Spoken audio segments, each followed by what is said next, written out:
introducing my first act, who actually is on stage already. Vince Law is a powerhouse of queer political creativity. In February this year, he organised the Be Right On Art Space Festival here in Brighton. His Pope the Pax piece was banned from the Jubilee Library earlier this year as well. Right. I know. You brought him with you? He instigated and oversaw banned. It was the face painting of 76 people with the names of the 76 countries where homosexuality is still illegal today. This made a very powerful, politically moving statement and a very colourful addition to the Pride Parade this year. Next year, a film is being made of his work entitled The Small Frayed Knot. He has a dog called Badger. He's got a post box in the side of his cottage, but tonight he will be reading from his various collections of poetry. So please welcome Vince Laws.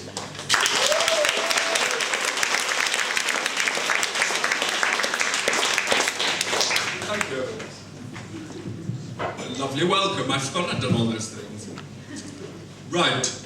I was a bit worried that I'd be a bit political, and then I got here and I thought, oh, it'll be fine. Miliband's dad was a Marxist. Cameron's in bed with Mao. Nicked egg stole my school lunch. Madam Osborne will see you now. I'm knitting the Führer a jumper to keep him warm this winter. It features a dying badger and the slogan made in China. Just to get you warmed up. Too kind. Okay. Give myself a bit. There we go. Okay. Yeah, my name is Vince Laws. I'm a poet, artist, activist, whatever. And this is kind of my introduction poem. My name is Vincent. My name is Vincent, and I like it, and I am a poem. I am what I am, and what I am needs no excuses. I know why miracles come wrapped up in blankets, why black cats lead babies deep into roses, why mothers get stitched up inside each of us, why the small, frayed knot in my guts is so dangerous. I know why coins get stolen from purses, why shoplifted chocolate tastes better than board, why water pours out of a Wellington boot, how many fingers you need to salute. I have been dirty underpants, burnt custard, lipstick on piano keys, a held breath, a rolling pin, a bamboo cane, a red hot poker, a clean handkerchief, a blossoming lotus. I've been a closet, a wardrobe, an antique armoire, a ticked box, a pink pound, a funding opportunity. I've been a personal ad, a knock at the door, a bottle of poppers, a piss in the sink. I've been a beano under the sofa, a spit and polished toe cap, a mug of Earl Grey, a spare toothbrush, a single bed, a double, a super king sized. I've been a mouse, trapped, a milk bottle tapped on a Formica top, a husk, a shell, a sponge, a bird set free. I'm coming out, I want the world to know. I've been a letter, a phone call, a conversation. I've been a painting. I've been fish and chips on the beach with champagne.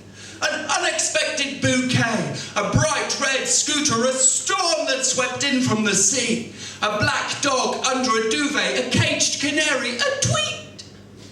I've been a chemical session, a slingback, a big fat line of Charlie, a red neckerchief, an avalanche, an intake of breath. I've been a whisk in the kitchen, a rainbow sky, a chocolate cake, the proverbial bus, a return ticket, a front seat, a silent poem. I've been the love that dare not speak its name. And I've been the love that dare not shut up. My name is Vincent, and I like it, and I am a poem. Thank you.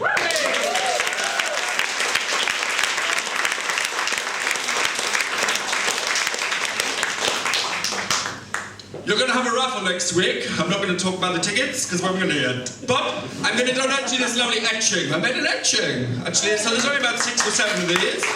And this is a character called Lily Livered. All mink stole manners and no knickers morals. A string of insecurities hid beneath her chins. She would pick on those too ugly to pick quarrels, and knocked back hecklers as she knocked back gins. She She wore more makeup than a slapstick of clowns and would tattoo lipstick kisses onto everybody's glass. She hid her S&M tendencies under M&S gowns while she rammed innuendos or roughly up their ass. A timid chicken was verbally spit roasted, an elderly cock firmly put in place. Feathers were ruffled by this hen-pecking hostess, and woe betide the public offended by her taste. If you want PC, you can fuck off to church. She had the bottle to do battle, if not the repartee. But insult led to injury as drink led to worse. Now she's back in my closet and I've thrown away the key. So she sits knitting niceties for HIV charities. She crochets apologies for the low self-esteem. She wears the unsequent consequences of her inadequacies. She's in mourning, noon and night. She's my inner drag queen. Thank you very much.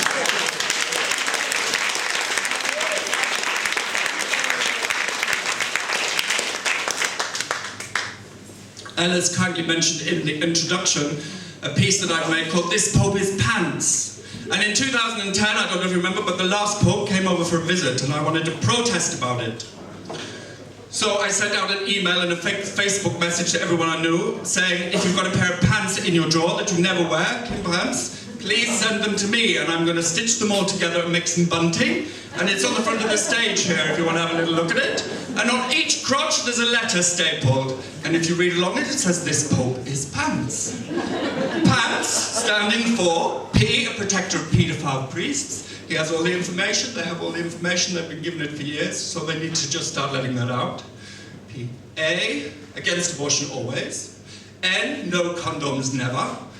You might know that there's one exception to the condom rule. If you're a male prostitute and you want to act responsibly, you can use a condom. P-A-N, T, teaching of segregation. And S, I was getting a bit tired, but I'm good at S, it's a bit crap. Insulting of all sexualities that don't fit his narrow definition of normal. So there we have pants. This Pope is pants. I put it up on February the 1st for LGBT History Month in the library. And I don't know if you know the exhibition space there.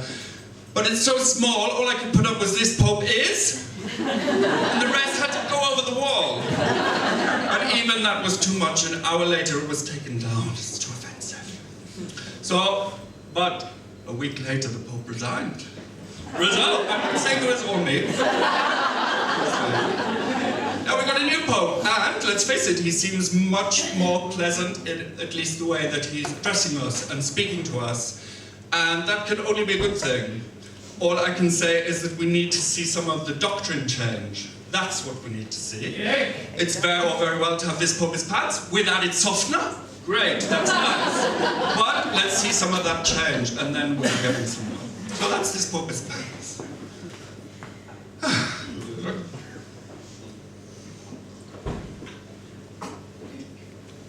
I had a difficult childhood, nothing to do with the Pope. So this is called Crash. No one can blame you, Gladys, because you are dead. You were driving up the A1 on Christmas Eve, 1962, to see your mother. You were killed instantly. He was crippled for life. I was fucked. Me, a miraculously unscathed baby boy. Saved by swaddling car rugs, haloed by splintered glass, laid in a mangle and found on a Christmas morning. No one can blame you, Gladys, because you are dead. Perhaps you would have been a traumatic mother too, forcing French verbs into me until I vomited them up on the garage floor waiting for the cripple to come home and beat me.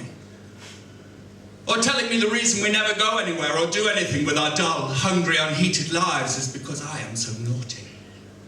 Or threatening to smash a milk bottle into the kitchen cupboard corner and drive the shattered wreckage into my face as a warning. No one can blame you, Gladys, because you are dead. I adopted a new mother at 8. I'll blame her instead. Thank you.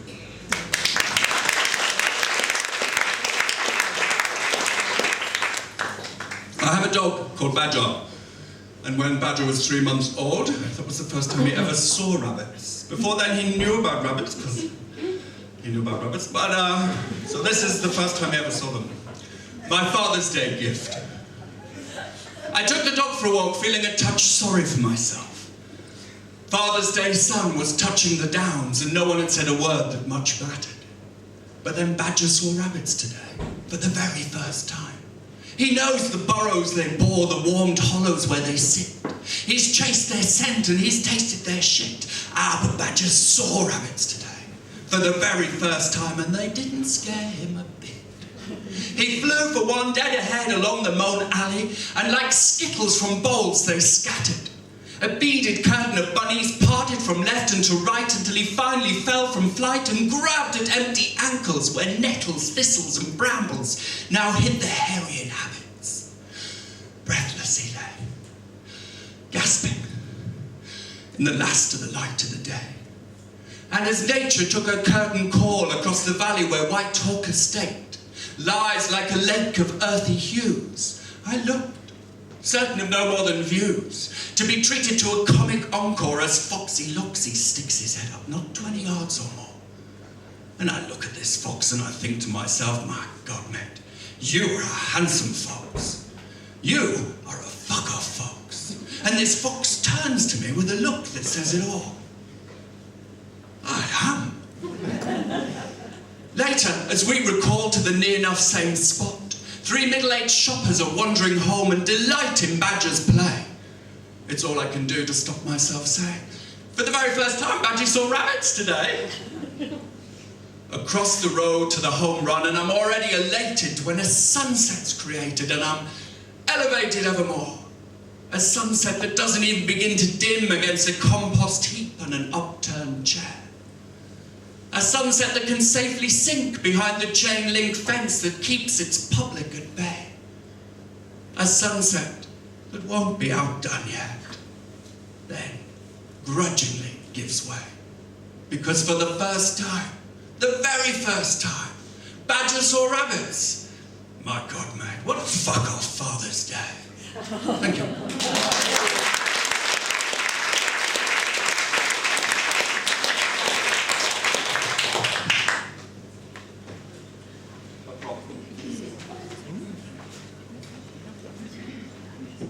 This is my mental helmet.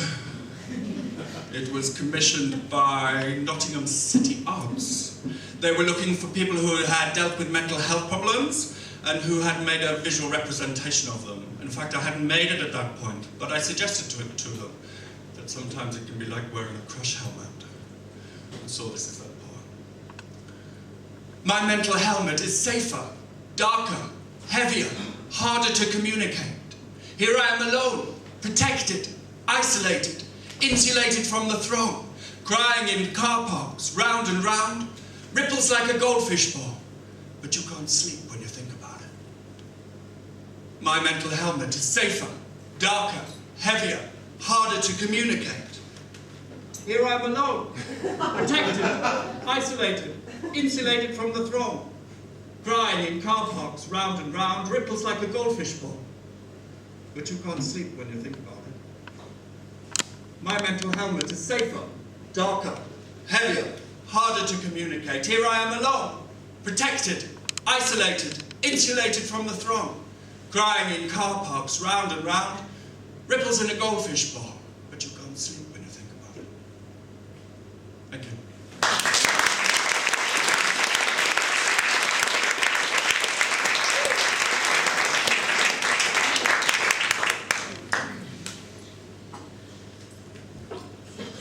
Something very nice has just happened. The title gives it away, I think. This is almost a sonnet. And it's called, oh, I'm sorry, not doing it. He moves in tomorrow. Yes. I'm sick of STIs and queer diseases. Monogamous. First time in 14 years. First date, I covered his cream sofa so the dog could watch Match of the Day. Result. Week by week, he moved in furniture. Last week, a folded mattress strapped to the roof. Yesterday, we took a carload to the tip. Today, he bought a bathroom cabinet. I've let in Moroccan rose joss sticks, but I choked on his potpourri, so I hid it. He's wrapped around the dog's little finger. I fit him like a glove. We're compromised. Unwrapped fish and chips. Sheringham Beach, followed by a dog who likes cod and a flash of seagulls. home through a bruised peach sky. Thank you.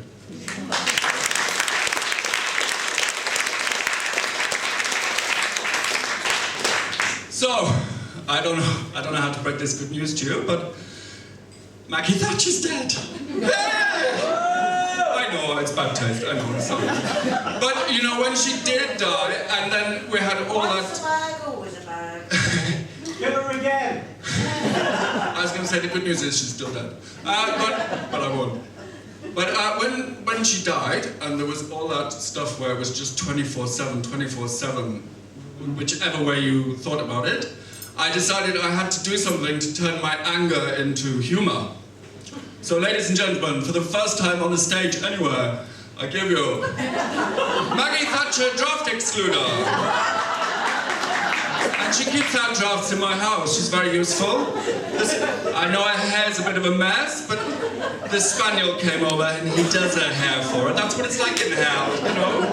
And the last place she'd want to be here is at a queer kind of spoken word night, so that's why we brought her. So, that's Maggie Thatcher.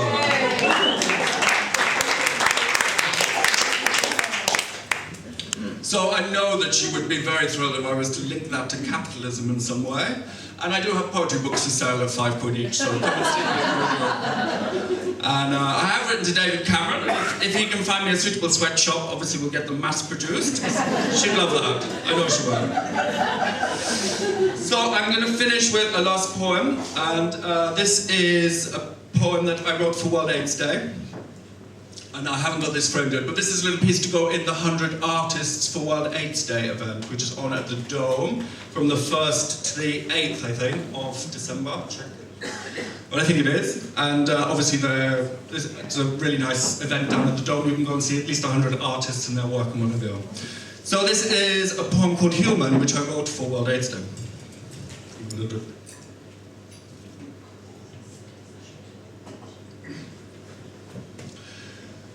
Human immunodeficiency virus, HIV. Human, first and foremost. A maker of mistakes. The mistake I made was to fall in love. Make sure it doesn't happen to you. I is immunodeficient. I catch more germs than most. Of course, I prefer to think germs think me such a fuck-off, fabulous host. V is for virus. It contains both I and us. We're all human, first and foremost, and in the end, all dust. Thank you very much. Fabulous audience. Have a great evening.